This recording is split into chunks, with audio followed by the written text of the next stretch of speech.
Olá! Hoje o Chão e Paz te ajuda a entender a exortação apostólica Amoris Laetitia, documento publicado pelo Papa Francisco e traduzido como A Alegria do Amor. Quem vai falar sobre este assunto é o diretor do Instituto da Família, o padre Rafael Fornazier. E você confere ainda hoje uma reportagem sobre o acervo riquíssimo do Instituto Feminino da Bahia. Esses são os destaques de hoje aqui no Chão e Paz. Um local no centro de Salvador guarda um acervo valioso de trajes femininos. É o Museu do Traje e do Têxtil. A repórter Sara Gomes foi lá conferir. É hora de voltar no tempo. E hoje nós vamos conhecer o Museu do Traje e do Têxtil, aqui no Instituto Feminino da Bahia, que abriga mais de 7.000 peças do século XIX e XX. Vem com a gente!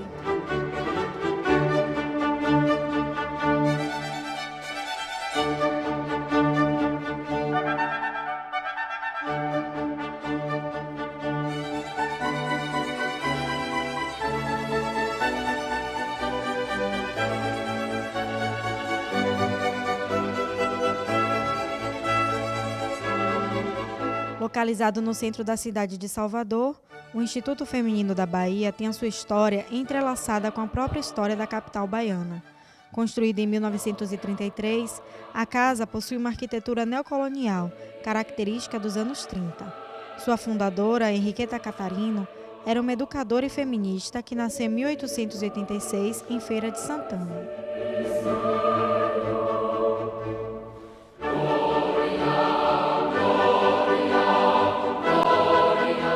Nós temos um vestido de baile de tafetá de seda furtacô, com babados no tom mais esverdeado, com desenhos de tom alaranjado.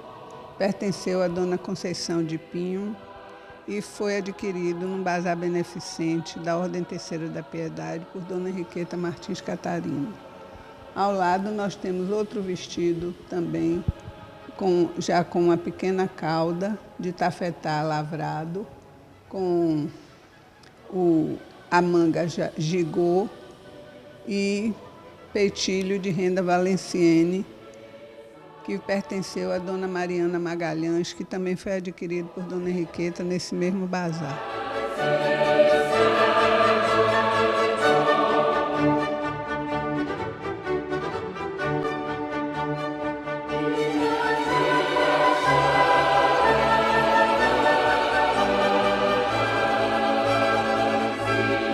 Para retratar a vida da mulher soteropolitana no início do século XX, é possível encontrar aqui no Museu do Traje e do Têxtil um quarto infantil.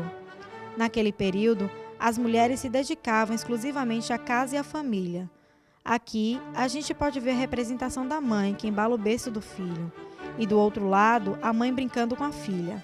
Geralmente, em casa, se usava branco, as meninas com muitas fitas e os meninos com roupas de marinheiro, sempre em tons de azul.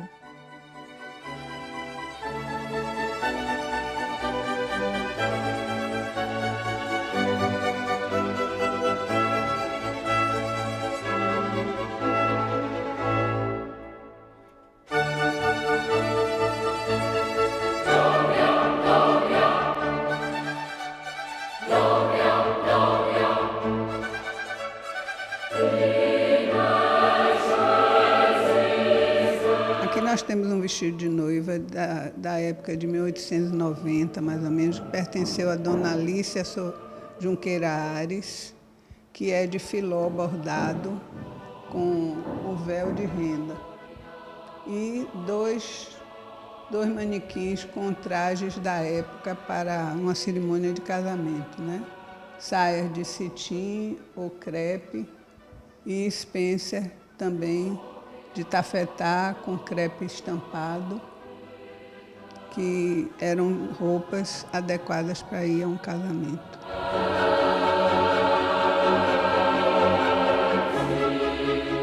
Esses eram os matinês, vestidos utilizados para ficar em casa. As mulheres vestiam esse tipo de roupa no fim da tarde, logo após o banho, para aguardar a chegada dos maridos. Do outro lado, podemos ver as peças íntimas.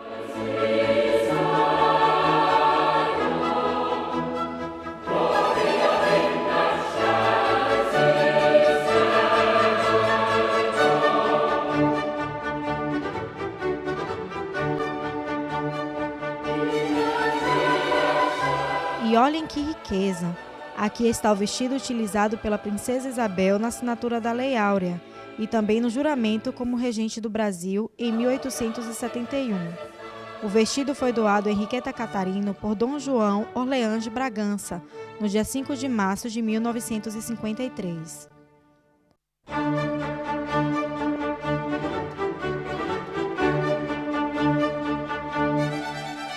As escravas comuns que trabalhavam na roça, ou mais em cozinha e tudo, usavam trajes muito simples de saco, mas as mucamas, que é esse tipo de roupa que tem aqui, eram as que trabalhavam nas casas. Eram as amas de leite e outros afazeres de casa, que acompanhavam as sinhazinhas. Então elas tinham uma roupa mais aprimorada, inclusive tinham muitas joias, porque ganhavam, né? Tanto das senhoras como dos senhores.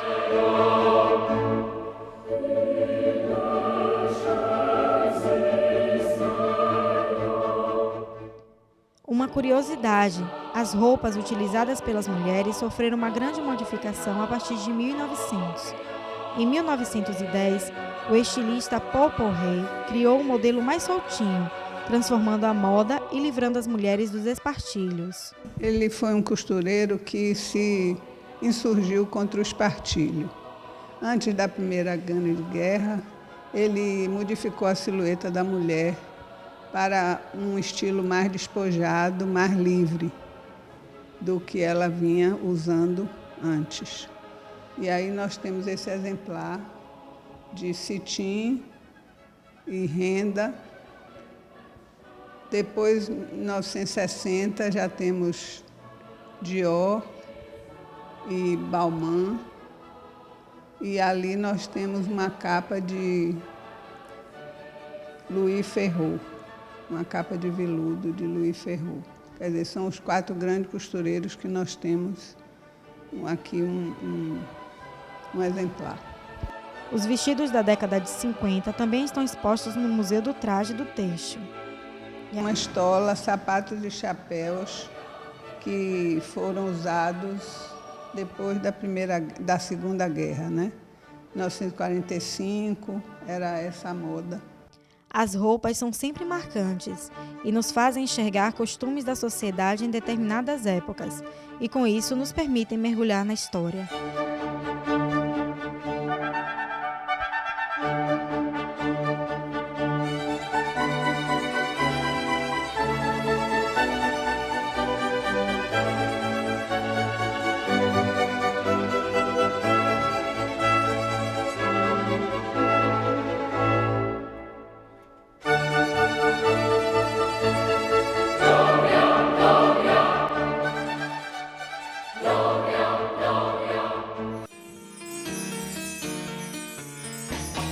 O documento A Alegria do Amor propõe uma reflexão sobre a família. Uma das chaves de leitura para compreender esse texto é o capítulo que fala sobre o amor conjugal. Confira os detalhes na entrevista a seguir.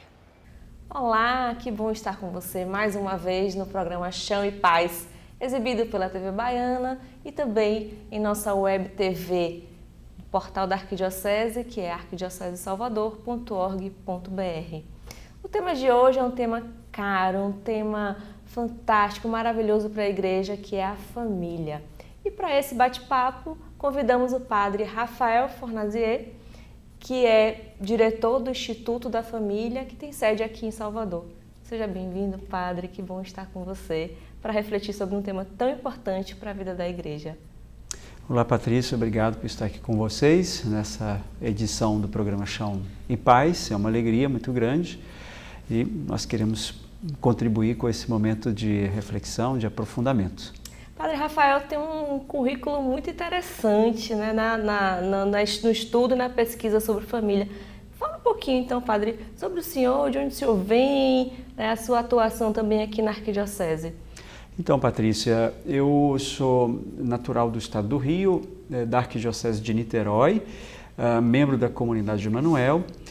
Como nós já dissemos, estou assumindo a direção do Instituto da Família, da seção brasileira do Pontifício Instituto João Paulo II, para Estudos sobre Matrimônio e Família, um nome bem longo, um instituto criado por João Paulo II em 1981 em Roma, que tem várias sessões em várias partes do mundo, e uma dessas sessões está aqui em Salvador. Então nós estamos no interior da Universidade Católica, que nos acolhe atualmente, com a qual também nós trabalhamos como professor nesta área de família, mas também na teologia, na área da filosofia. Que legal. O senhor também tem uma atuação na CNBB, na Comissão para a Família, não? Sim, também nós pudemos trabalhar fomos convidados a trabalhar durante 4 anos na gestão entre 2011 e 2015, na Conferência Nacional dos Bispos do Brasil, a CNBB, na Comissão para a Vida e a Família, que se ocupa justamente de todas as questões que concernem a vida e a família, e obviamente trabalha, acompanha de perto a pastoral familiar, mas não só, todos os movimentos, serviços, instituições, institutos familiares também, nós conhecemos tantos, né? Talvez alguns até estejam nos acompanhando, como o SCC, as equipes de Nossa Senhora, o Movimento Familiar Cristão, Encontro Matrimonial Mundial, Lareira e por aí afora, nós poderíamos citar tantos outros. Para a gente ver como a família, de fato, tem um lugar especial na igreja, né? E para isso, nos 2 últimos anos, 2014 e 2015, os bispos e o Papa se debruçaram sobre este tema, né, de que condução pastoral poderia ser dada, várias questões relacionadas à família. Então nós tivemos o sínodo extraordinário em 2014, depois um sínodo em 2015. O senhor pôde participar dessas reflexões, né, que culminaram no documento que é a Alegria do Amor. Qual é a chave de leitura para este documento, Padre Rafael? Patrícia, é importante dizer para quem nos acompanha que a chave de leitura é aquela que o próprio Papa Francisco nos deu. É começar pelo capítulo 4, que fala justamente do amor conjugal, e o 5º que segue, o Papa também o sugere, que é o amor que se torna fecundo na abertura à vida. Esses 2 capítulos são centrais e, podemos dizer, dão para nós a chave de leitura, porque o próprio tema do documento é a alegria do amor. Então, um documento quer centrar, acima de tudo, a sua mensagem num convite a acreditarmos novamente no amor, na potencialidade, né, que nós podemos tirar do amor, de transformação da vida conjugal e familiar na atualidade.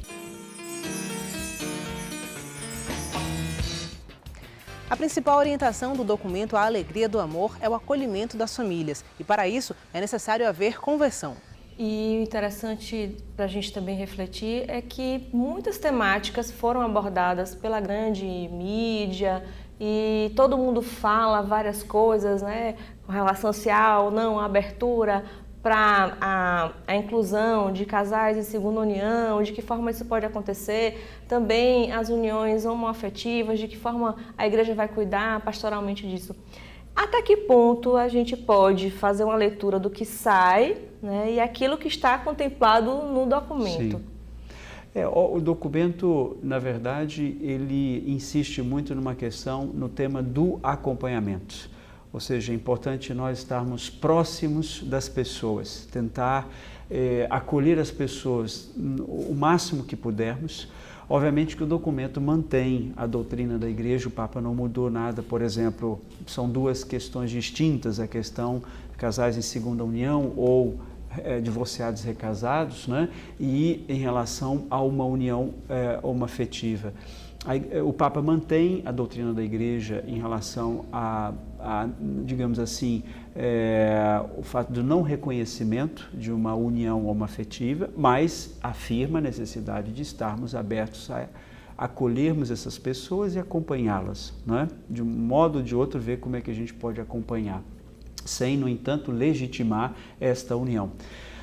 Por outro lado, quem teve uma ruptura no casamento e que vive há muitos anos uma nova união após um divórcio, é uma outra situação, obviamente. Então, a igreja no Brasil, é preciso dizer, Patrícia, diferentemente de outras igrejas aí por aí afora no mundo, ou mesmo a experiência da própria Argentina, de onde o Papa vem, a igreja no Brasil ela tem um passo adiante muito grande, porque nós já fazemos um trabalho muito grande de acolhida. Por exemplo, falei de tantos serviços e movimentos que trabalham com a família, mas nós temos no Brasil também um serviço muito importante chamado Bom Pastor, que trabalha com os divorciados e recasados há muitos anos no Brasil e está presente de norte a sul, leste a oeste, inclusive aqui em Salvador, fazendo um trabalho de integração, de acolhida, de acompanhamento, como o Papa nos pede.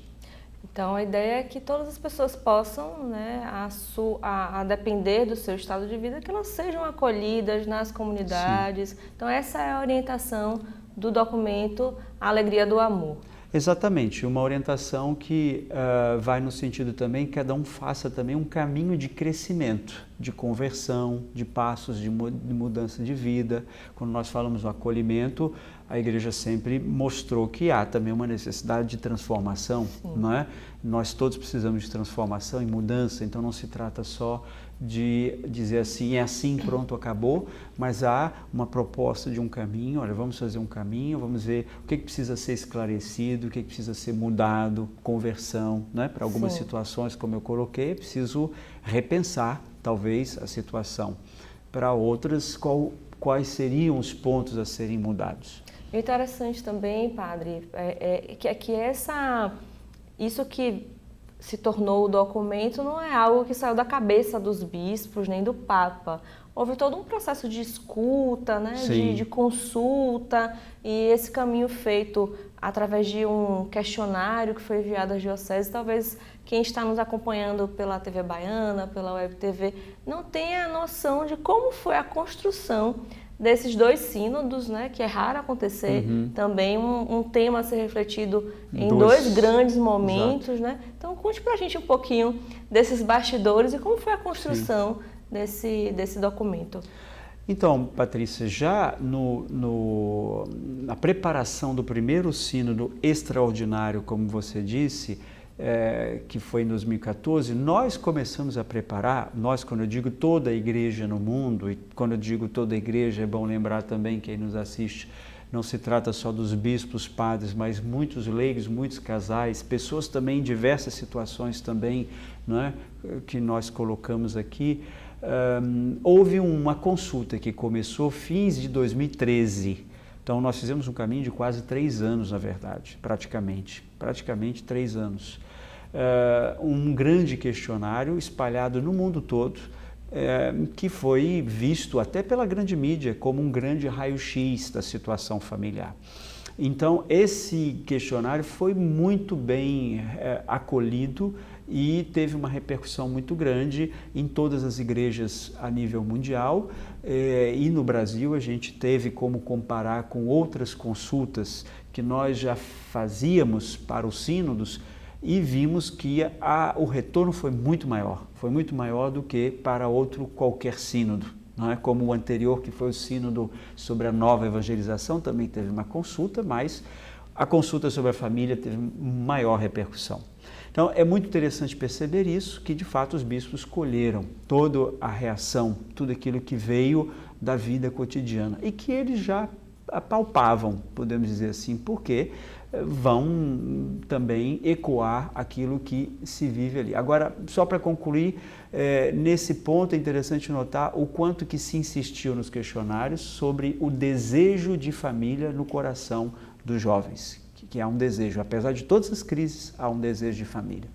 Então, a gente pode renovar a esperança na vivência do amor e esse desejo de que cada um faça a experiência da alegria da vida em família, né? Seja cada um na circunstância em que vive, mas que possa redescobrir a alegria de viver em Deus. Então, Padre Rafael, muito obrigada pela sua presença. Com certeza é um tema que vai gerar outras visitas, outros momentos do senhor conosco, porque esse tema da família é um tema que, como a gente gosta de dizer, rende bastante. Então, muito obrigada e vamos continuar aí nesta caminhada. Obrigado, Patrícia. Obrigado a todos vocês que nos acompanham. O Chão e Paz fica por aqui. Obrigada pela companhia ao longo desta edição. Para falar com a nossa equipe, o e-mail é chãoepaz@arquidiocesesalvador.org.br. E se você quiser rever esta e outras edições do programa, é só acessar o nosso portal www.arquidiocesesalvador.org.br. Lá você encontra todas as informações sobre a nossa igreja. Para você, uma ótima semana. Fique com Deus e até o próximo Chão e Paz.